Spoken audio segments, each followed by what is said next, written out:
Hey, what's up, everybody? This is Jesse Krieger, and this is the Author to Entrepreneur Experience Live. These are live broadcasts that I will be getting into a weekly rhythm on, and I'm excited to have this opportunity to both share some experience, share some training for authors, for entrepreneurs, how to write better books, how to sell more books, how to leverage your book to really build your business and brand.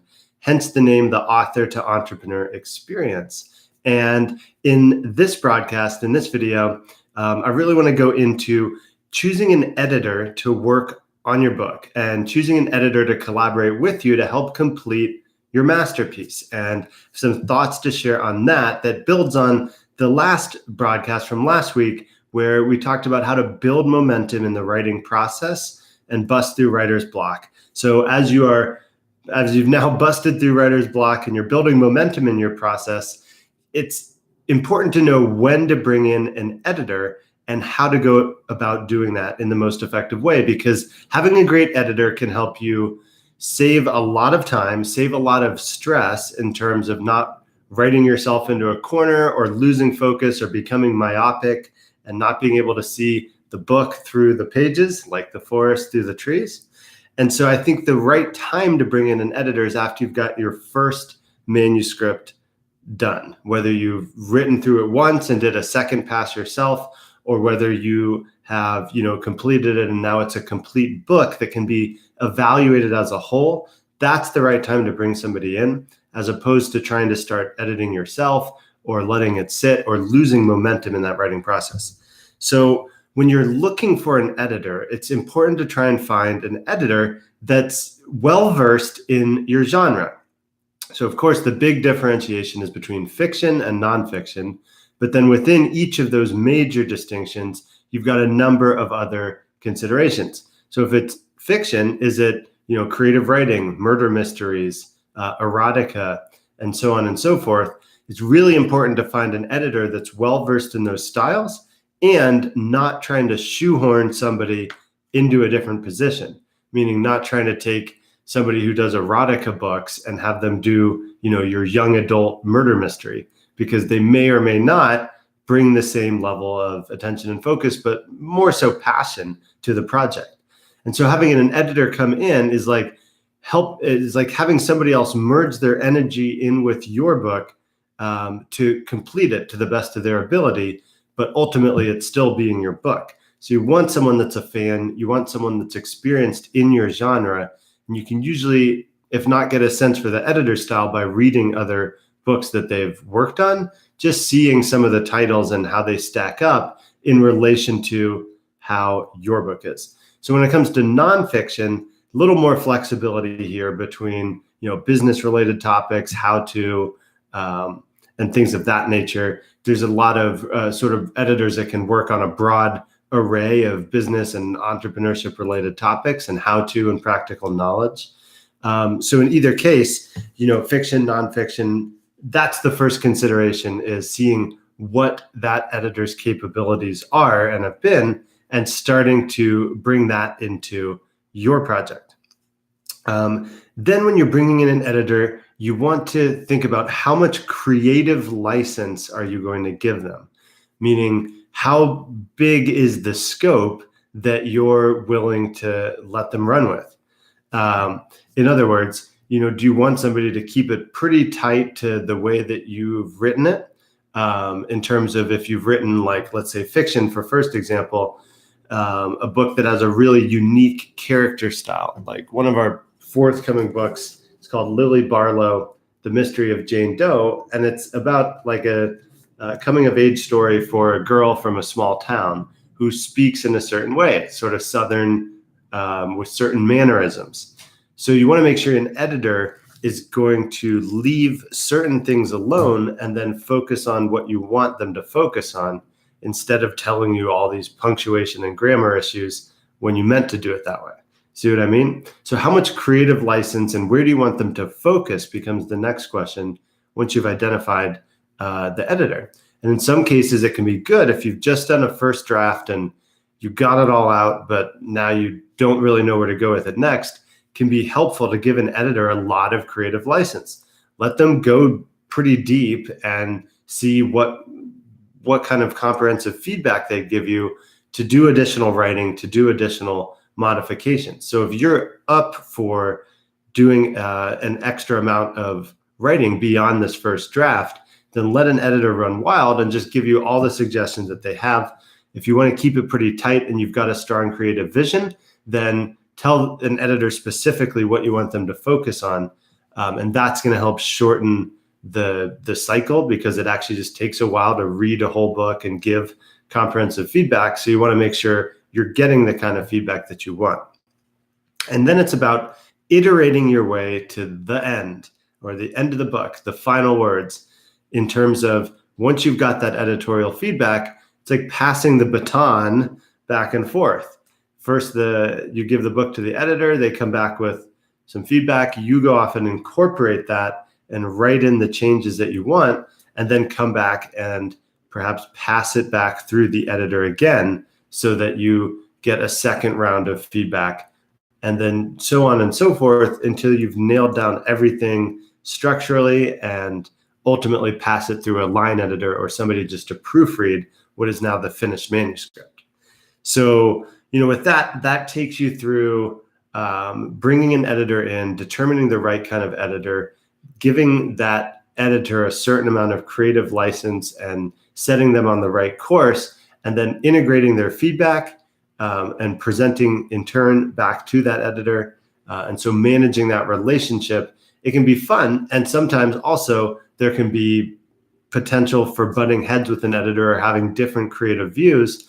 So just having that established as much on the front end prevents, any miscommunication when it comes to somebody delivering feedback that maybe the author doesn't want or thinks is inappropriate, or that the author expects something from the editor that would be, really beyond the scope of editing and more of like actually developmental writing. And so just having those conversations with the editor before really diving in and somebody committing, tens of hours of work on your project can really help forestall any miscommunication down the road there. So here's the next piece when it comes to editing the book. It's to do a quick pass through the book with different lens on it, different editorial filter, as it were. Meaning, now that you've got the content for the book in place, how do you go back and take a pass through to make sure that all of your marketing messaging is on point? How do you go through and take a pass to make sure the transformational arc or the character development in a fiction story, or from where you're at in the beginning to where you are when you close the book as a reader, that has been well paced and that it's very clear what the reader is going to get and how it's going to be delivered? So for these type of considerations, you can sort of block out some time and do a specific type of editorial pass. I would say let's start with the marketing one. So whether or not you're fiction or nonfiction, for fiction, there's not really going to be marketing, but you can have marketing in terms of what, if you have additional content or pages that send you to a website. If you have other books, you can have a page dedicated to each of your other books. If you have a fan club or a community or a writing course of some sort, the marketing pass is going to be where do you include or where do you place information on that. But for nonfiction, it's also about the positioning, meaning you can have a chapter on a specific how-to topic, but by taking a marketing pass through, you say, well, maybe there's an opportunity here to highlight the results we got for this client, or to position ourselves in a way by talking about accomplishments that we achieved, by putting this strategy into practice.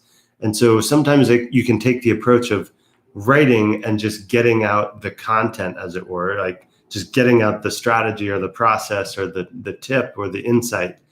But to give that context with firsthand experience or that of others that you've helped, or less effective, citing other successful people that you don't know personally, those things start to help with the positioning. So taking a marketing pass through is really just looking at, in the most simple sense, what can I do in each chapter, one simple thing, to increase the positioning and increase the way that I'll be received as a result. So if you were to go through your book with that in mind, that's going to yield some interesting results. And those subtle things help send the right cues to the people that are reading your books. So hope you're enjoying that perspective, or that actually serves you and becomes helpful in terms of taking a marketing pass through the book. But then also I would say is to take a transformational pass, a transformational edit, meaning starting from page 1 to the end of the last page, what is the difference in that reader's life, and how are you pacing them through that within the book? So for example, if you have a book that has an overarching framework, or like a 3-part strategy, there's part 1, part 2, and part 3, or if it's really just a book that's broken up into different sections that ultimately comprise the whole, how are you checking in with the reader to make sure that they've gotten the key concepts that you've presented in that chapter, and then know what to do to move it forward in their own life, in their own business, in their own relationships, and then to see at the end represencing or recapping everything that you've covered that throughout the course of the book. And so if you take that kind of a transformational editorial pass, then you're really just seeing, okay, in each chapter or in each section, am I bringing it back to the forefront, what we've covered, why it's important, and what the reader has now learned and what their next step is before moving into that next section. And if we do that, then it may feel redundant almost as the writer and as you're working on it, but it actually really helps for the reader to be continually reminded in what's new content for them, where they're at, what they've covered, and what's coming next, and why it's important and how it's helpful. So that sort of contextual transformational edit is something else to consider after you've gone through the content editing process that's yielded the finishing manuscript. These are the little touches that I think both the beauty and the opportunity are in the details, meaning, having a great book and going through the editorial process to write something gets you to a certain point that's maybe 90%, 95% of the way there. But it's like it becomes exponentially more difficult to really lock in the final 5-10% of a book relative to the energy and effort it takes to write the first 90, the majority of the book. Because nailing each of these little pieces in terms of the character development, the transformation, the marketing and positioning, as well as the content, the presentation, any supporting illustrations, case studies.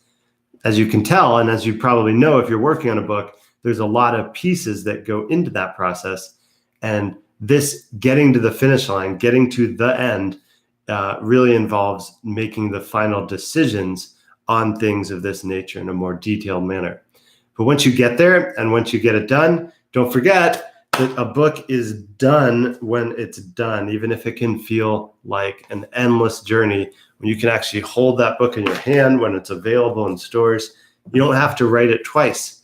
So, just remember that in the final stages, which I know can sometimes feel a little bit agonizing, a little bit intense, but then it's sort of like, I'll just share this analogy I used with one of our authors, being creatively pregnant, making sure that you're having creative pregnancy instead of creative constipation, if you get what I mean. So that what you're creating is ultimately going to be birthed and be beautiful instead of like coming out the other end. So little joke there to sort of wind us down. And I hope this video has been helpful in terms of getting a perspective on when to bring an editor in, how to find one that's helpful for you, and then going through a multiple stage process of passing through the book quickly with an eye towards marketing, with an eye towards pacing the reader through the learning, with an eye towards what you want them to do next and how that's positioned within the book. And then you are just about at the finish line. And so that's going to be it for this edition of the Author to Entrepreneur Experience. And I hope to see you in a future video, and enjoy this YouTube channel Please do subscribe. Share this with another author or somebody who's dreaming of writing a book in your life, and have a great rest of your day. See you soon.